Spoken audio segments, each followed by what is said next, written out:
长安，你配体长安！双手旋把五花，上步斜劈，拨云见日。崔器手中为步冰槊，实际上就是长柄矛。槊和枪外形相似，区别就是槊杆更硬，没有弹性，不能灵活的绞枪。优点就是用刀剑砍不断，抡劈的力量更大。槊尾前戳，崔器刚刚压制了一个人，敌方的刀盾兵就杀来，崔器也无法补刀。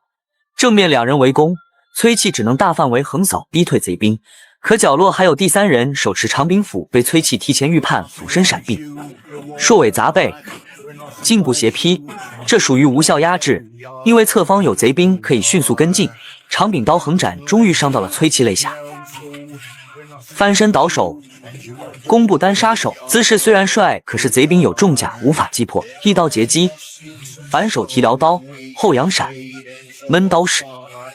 此人手持枣阳槊，也叫做狼牙槊，另一人拿的是长柄斧，横斩勾腿。面对两人压制，崔器勉强闪避，击退一人又来一人，就算是吕奔军也顶不住呀。幸好崔器穿了重甲，勉强扛下这一斧。枣阳槊虽然是钝器，无法破甲，可这一槊足以震碎内脏。贼兵翻身又来一槊，将崔器击飞，步槊也脱手被缴械了。龙波此时用的叫骨朵，就是铁棍加了一个蒜形的铁头。吕奔，在！还叫何人？陇右崔器，就立23年募兵，军帐中暂有贼头84颗。没听说过长安有崔器这么一号人物啊！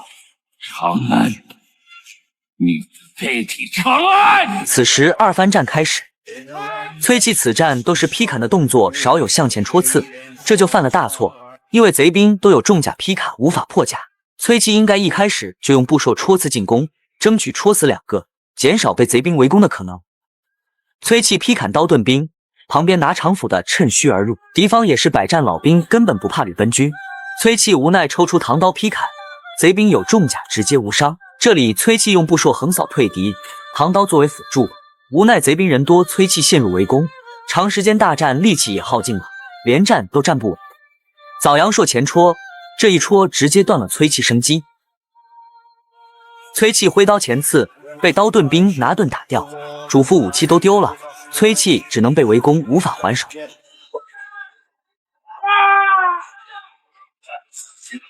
吕奔在，长安在！崔器拿出心爱的小锤锤，这叫短柄金瓜锤，平常崔器就扛在脖子上，此时拿出已经是弹尽粮绝。谁能想到崔器扛到了3番战？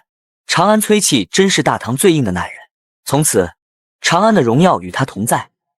长安崔器。